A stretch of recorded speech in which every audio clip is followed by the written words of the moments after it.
చెప్పండి, ఈరోజు ఆనం రామనారెడ్డి గారికి మంత్రి పదవి ఇవ్వడంతో మీకు ఎలా వ్యక్తం చేస్తున్నారు? ఈరోజు జిల్లాలలో ఉన్నటువంటి యువత కానీ విద్యార్థులు కానీ ఆనం కుటుంబ సభ్యులు కానీ చాలా జిల్లా వ్యాప్తంగా ఉన్నారు. ఈరోజు నెల్లూరు జిల్లాలో ఆనం గారిని గుర్తించి ఈరోజు నారా చంద్రబాబు నాయుడు గారు మంత్రి పదవి ఇవ్వడం మా అందరికీ చాలా ఆనందంగా ఉంది. మరి ఈ నెల్లూరు జిల్లాలో గత 5 సంవత్సరాలుగా ఎటువంటి తట్టాబుట్ట మట్టి వేసింది లేనే లేదు.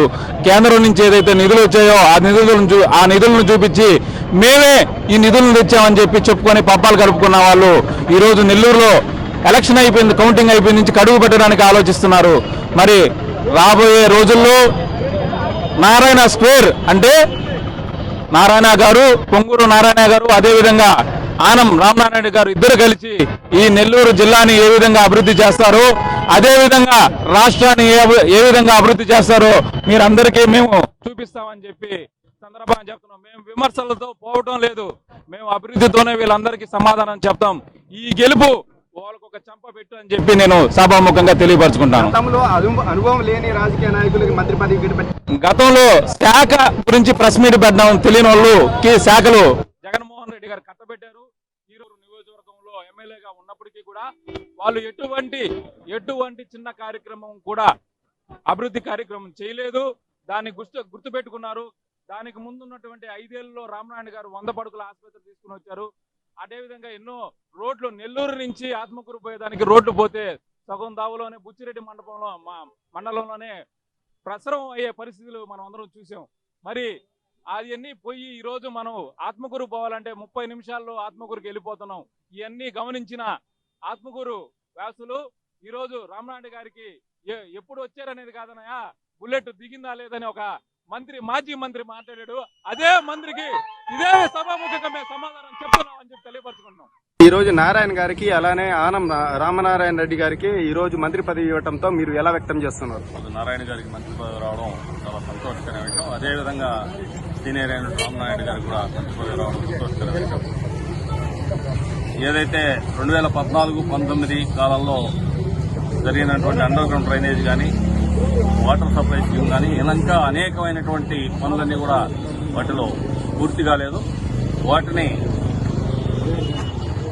2019లో వైసీపీ ప్రభుత్వం వచ్చిన తర్వాత అన్ని హోల్డ్లో పెట్టేసి ఏ ఒక్క పని కూడా కనీసం 10%, 15% రిమైనింగ్ వర్క్స్ మిగిలి ఉన్నా కూడా వాటిని కూడా చేయనటువంటి పరిస్థితి కక్షతోటి వాటన్నిటిని కూడా నారాయణ గారు మంత్రి అయిన తర్వాత ఈ పనులన్నీ పూర్తి చేస్తారు అనేటువంటి ఒక ఆశతోటి నెల్లూరు నగర ప్రజలు 72,000 మెజారిటీతో నారాయణ గారిని గెలిపించడం జరిగింది. అదేవిధంగా రాష్ట్రంలో 165 సీట్లతోటి తెలుగుదేశం ప్రభుత్వాన్ని అధికారంలోకి ఇవ్వడం జరిగింది. దీనితో పాటు కేంద్రంలో ఒక మంచి కీలక పాత్ర పోషించేటువంటి పరిస్థితిలో ఆంధ్రప్రదేశ్ ప్రభుత్వం ఈనాడు తెలుగుదేశం పార్టీ కేంద్రంలో కూడా ఉంది. కేంద్రం నుంచి సహకారం, రాష్ట్ర సహకారంతో నెల్లూరు నగరంలో ఆ యొక్క అభివృద్ధి మళ్ళా పరుగులు పెట్టిస్తుందని ఈ సందర్భంగా తెలియజేస్తున్నాం. ఇదే ఆశయం, ఇదే అంశం, ఇదే భావన నెల్లూరు నగర ప్రజలు అందరిలో ఉంది. అదేవిధంగా ఈ ప్రజలు కార్యకర్తలను చైతన్యపరిచేయడానికి కోటమిరెడ్డి శ్రీనివాసరెడ్డి గారు కూడా ఈ కార్యకర్తలందరూ చైతన్యపరిచి మిగిలిపోయిన పనులు చేయమని పదే ఆయన కూడా డిమాండ్ చేస్తున్న సందర్భం మనం అందరం చూస్తున్నాం. ఈ పనులని కూడా నారాయణ గారు, శ్రీనివాసరెడ్డి గారి యొక్క నేతృత్వంలో నెల్లూరు నగరంలో పూర్తిగా జరగడానికి సందర్భంగా తెలియజేస్తారు. గతంలో అసలు అనుభవం లేని వాళ్ళకు కూడా మంత్రి పదవి ఇవ్వడం జరిగింది. అయితే ఈసారి ఎంతో అనుభవం గలైన ఆనం రెడ్డి కానివ్వండి, ఇట్లా మంత్రి నారాయణ గాని ఇవ్వండి, ఎట్లా ఉండబోతుందంటారు? అనుభవం లేని వాళ్లకు మంత్రి పదవులు ఇచ్చి అనుభవం లేని వాళ్ళు పరిపాలన చేశారు కాబట్టి 151 సీట్ల నుంచి 11 సీట్లకు వచ్చేశారు. ఈరోజు ఒక మంచి పరిపాలనా దక్షులు, దూరదృష్టి, నగరానికి ఏదైనా చేయాలా, రాష్ట్రానికి ఏదైనా చేయాలా అనేటువంటి వాళ్ళు ఉన్నారు కాబట్టి ఈరోజు 124 సీట్లతో ఈరోజు ప్రభుత్వం ఏర్పాటు కాబోతుంది. ఎవరైతే అనుభవం లేని వాళ్ళు ఉన్నారో వాళ్ళకు ప్రజలు ఒక్కసారి ఇచ్చాం, మళ్ళా వాళ్ళకి అధికారం ఇవ్వకూడదని చెప్పి ఒక దీంతో ఊడ్చిపారేసినట్టు తెలియజేశారు. అదే ప్రజలు అయితే ఒక భయాందోళనగా గురై ఉన్నారు. ఈ ఒక వైసీపీ ప్రభుత్వంలో కేసులు కానివ్వండి, మానసికంగా ఒత్తిడి కానివ్వండి, అట్లాంటి వాళ్ళకి మీరు ఏం చెప్తారు? ఈరోజు ఏదైతే భయంతో ఉన్నటువంటి ప్రజానీకం ఎవ్వరు కూడా బయటపడకుండా సైలెంట్ కిల్లర్స్ మాదిరి జగన్మోహన్ రెడ్డి ప్రభుత్వాన్ని చంపేయడం జరిగింది రాజకీయంగా. ఈరోజు సంతోషంగా ఉన్నారు జనం ఏదైతే కోరుకొని ఈ విధంగా జగన్మోహన్ రెడ్డి పంపించేయాలా, మంచి ప్రభుత్వం తీసుకురావాలనేటువంటి ఆశయంతో చేశారో వాళ్ళ యొక్క ఆశలకు అనుగుణంగా ఈనాడు రాష్ట్రంలో చంద్రబాబు నాయుడు గారు, నగరంలో నారాయణ గారు, ఈ జిల్లాలో నారాయణ గారు, ఆనందనారాయణ గారు కూడా మంచి కార్యక్రమాలు చేపడతారు. అంటే ఈ రోజు నారాయణ గారికి మంత్రి పదవి ఇవ్వడంతో మీరు ఎలా వ్యక్తం చేస్తున్నారు? మేము చాలా సంతోషంగా వ్యక్తం చేస్తున్నాం ఒక కార్యకర్తగా. ఎందుకంటే 2014 నుంచి 19 వరకు ఆయన కానీ 5,250 కోట్లు తీసుకొచ్చి నెల్లూరును అభివృద్ధి చేయడం జరిగింది. అండర్ గ్రౌండ్ డ్రైనేజ్ కానివ్వండి, వాటర్ స్కీమ్ కానివ్వండి, ఇంకా పార్కులు కానివ్వండి, టిక్ హౌసెస్ కానివ్వండి, నెంబర్ ఆఫ్ చాలా చెప్పలేనన్ని ఉన్నాయి. కానీ అవన్నీ చాలా చాలా పొరవలో ఉన్నాయి.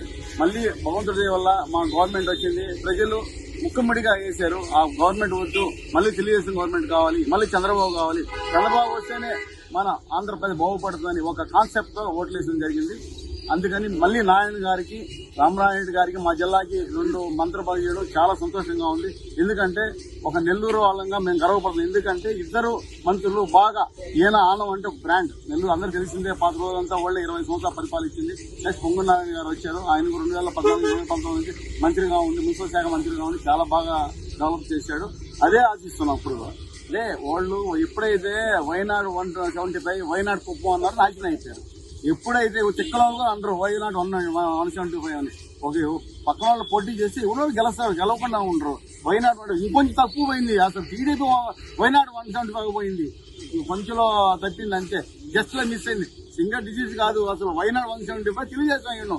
అది దేవుడు కొంచెం కరెంట్ ఇచ్చాడు, మళ్ళీ అసహ్యంగా ఉంటుందని వాళ్ళకి 11 సీట్లని ఇచ్చారు. ఇది ఎలా ఉండబోతుంది అంటే ఈసారి ప్రతిపక్షం హోదాలో కూడా లేరు వాళ్ళు. అసెంబ్లీలో జగన్మోహన్ రెడ్డి పరిస్థితి ఎలా ఉండబోతుంది? అసెంబ్లీకి ఆయన రాకపోవచ్చండి. ఎందుకంటే ఆయన తట్టుకోలేడు, ఓటమంటే తట్టుకోలేడు. ఆయన వాళ్ళు మన మంత్రులు ఎమ్మెల్యేలతో నేరుగా మాట్లాడు. ఆయన ఇంకేడు కూర్చి తట్టుకోగలడా? 164 అవతలు వచ్చేసి ఆయన 11 వస్తే ఇప్పుడు తట్టుకోలేక ఇంట్లో కూర్చొని ఉన్నాడు, బయటికి రావడంలా. అయితే జగన్మోహన్ రెడ్డి ఇంకా ఇంటికే పరిమితం అంటారు? 100% ఇంటికే ఉంటాడు. ఆయన రాలేడు, ఎందుకంటే తట్టుకోలేడు. ఆయనంతా మనం 175 ఎవరు అంటారు? పాలు కూడా, తిక్కల పాలు కూడా అలా ఏంటంటే వైనాడు 175 కుప్ప వైనాడు కుప్ప అదంటే ఆయన అనలేదు. పొలిగంద వైనాడు అనలేదు చంద్రబాబు ఈ రోజు కూడా. తప్పది. ఎవరు గెలవాలి, గవర్నమెంట్ రావాలి, ప్రజలకు ఉపయోగపడాలి. ప్రజలు ఓట్లు వేసింది ఎందుకంటే మంచి పరిపాలన ఇవ్వమంది, అంతేగాని ఉదయం లేస్తే కేసులు కొట్టడం. మా తెలుగుదేశం గవర్నమెంట్ లో ఒక్క పని కూడా వాళ్ళు సాక్షి మేము సాక్షి చేసిందని ఒకటో కనిపించారు. దారుణం. అంటే జగన్మోహన్ రెడ్డి గారు మీకు న్యాయం జరుగుంటేనే మాకు ఓటు వేయండి అని చెప్పేసి ఒక క్యాంపెయినింగ్ అయితే చేశారు. అది న్యాయం జరగలేనట్టేనా?